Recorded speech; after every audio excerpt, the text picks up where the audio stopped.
audio improved significantly. Please be a little patient with me. Thank you. Good intentions doesn't prevent chaos.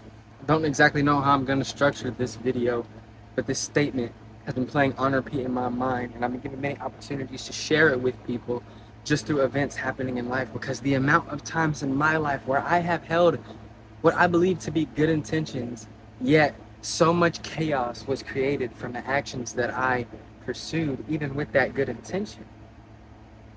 And this is observable so many times throughout our life. We are scared of ourselves because even though we know what we want at core is righteous,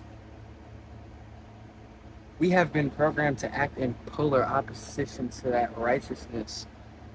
So the actions that we're committing, even though we think we have good intentions, are hurting people and ourselves. Because what is intention to an unconscious being? Can you even hold intention if you're in a place that isn't conscious?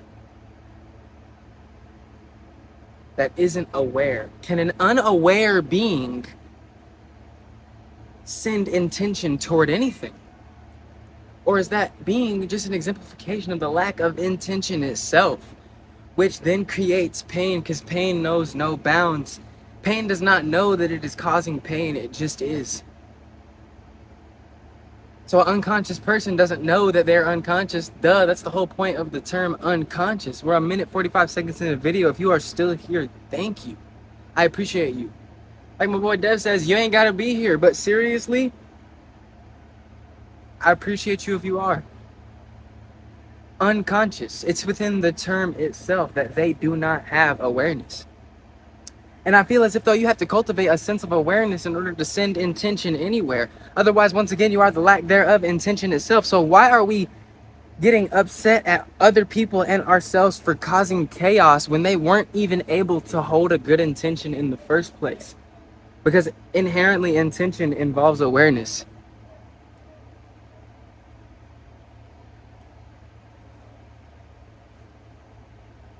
So this is the difference between living in flesh versus spirit. If you're living bound by the flesh, you definitely are unconscious because you're bound by death. And you don't see beyond the carnal mind, aka what the flesh can perceive, 0.035 of the light spectrum that your retina is limited to. You don't see beyond any of what is in front of you.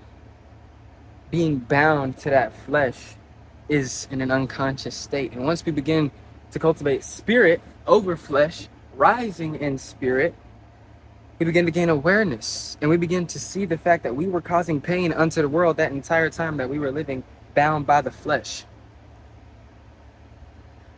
But we can't condemn those living by the flesh or ourselves for having done so, because we knew not what we are doing. Forgive them, Father, they know not what they are doing.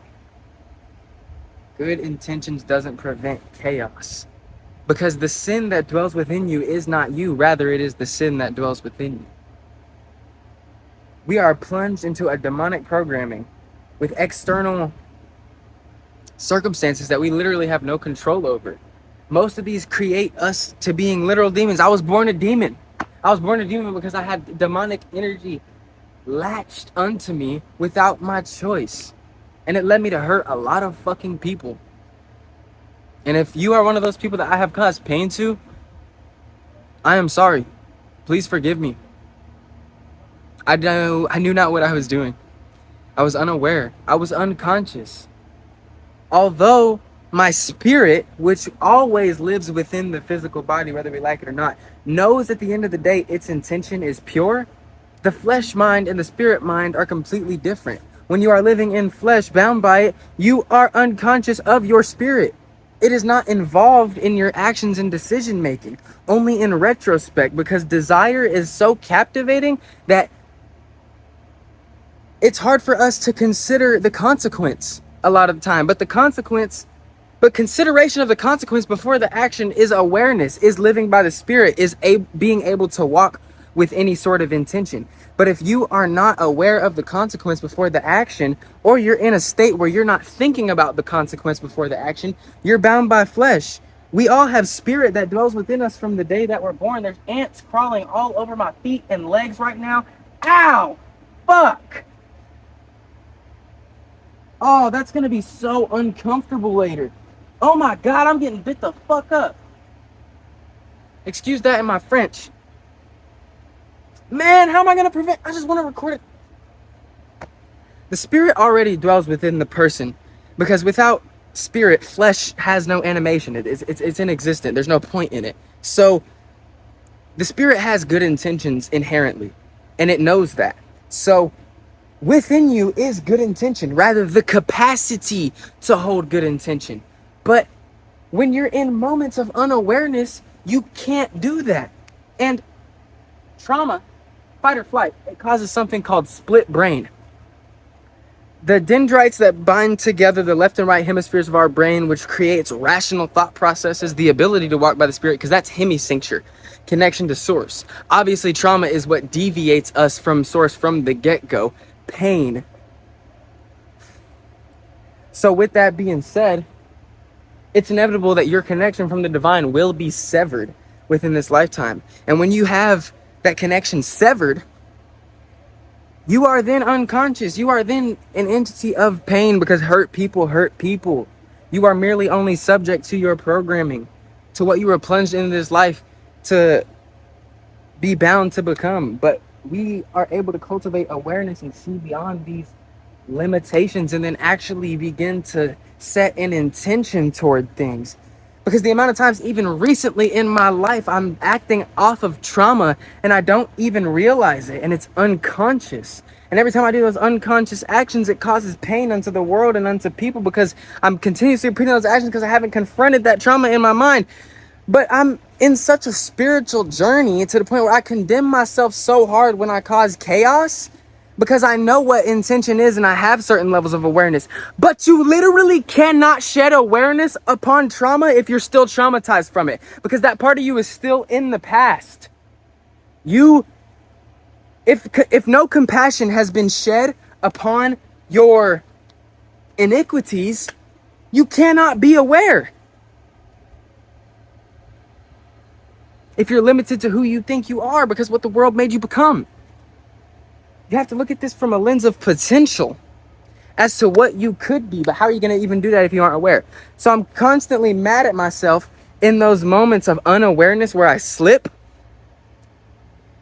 and then the consequence, it gets shown right in front of my face, and then I feel shame, and then I feel terrible because because I couldn't prevent chaos even though I had good intentions. But it's my spirit that holds good intentions. The flesh can't. It is incapable of doing so. And in a life full of trauma, because you're traumatized within flesh, you're going to be plunged back into that flesh mindset whenever the trauma is triggered. So it literally is not your choice. You're going to cause more pain unto the world, whether you like it or not, if you have not confronted the trauma. Period. Good intentions doesn't prevent chaos, because trauma is still in need of confrontation. If we have yet to confront our trauma, we will still be causing pain unto the world, because when that trauma is triggered, we cannot be aware, because that moment of us is still stuck in the past. That's what's creating it to still be a trauma that weighs upon you in the first place. That's what's allowing it to still be a trauma that weighs upon you in the first place, rather. So, to wrap that up all simply, we live in spirit versus flesh. Y'all are good. Y'all gotta pass by. I'm not tripping. I'm almost done. I just gotta wrap this up. The point of the video and title is that good intentions doesn't prevent chaos, because the mind of flesh is completely different from the mind of spirit. And when you're living in flesh, you don't even have the capacity to hold an intention, because you are severed from connection with people. So what is bad intentions? Do they even exist? If pain is what breeds pain and what makes someone want to cause pain unto the world, can bad intention even be a thing? Or is intention inherently good? Because how can you intend on something to happen? How can you intend on something to happen if it's coming from a place of unawareness? Because if you want to cause pain to the world, you're unaware. So in reality, there is no such intention other than good intention. Bad intentions come from unawareness, period. Forgive them. They know not what they're doing. So don't be convinced that these people in the world, the top down agendas, are sitting here like fucking your puppet master overlords knowing what they're doing. They're not. They're unconscious. They're unaware. They're consumed by their lust, their greed, their lower nature. They're convinced that they need to exploit you to survive. So don't let them gain power over you by believing that they are constantly sending out a bad intention towards you. When in reality, you can't send out any intention if you are unaware. So in my eyes, there's really no such thing as bad intentions. Just like there's no such thing as bad, because it's just the absence of good. There's no such thing as evil or death, because it's just the absence of life. So to hold intention means it has to be good, period. So good intentions doesn't prevent chaos, because we are not always intending. More often we are unaware of what we are doing rather than exerting it with a purpose. Amen. So cultivate awareness for the things that you've been through. Shed love on them. You have to be able to go through the process of confronting that trauma, or else you will keep causing pain unto the world. And your good intentions will never prevent chaos, because you have to be coming from that place of intention 24/7. And if you're not, chaos is always bound to manifest through your actions.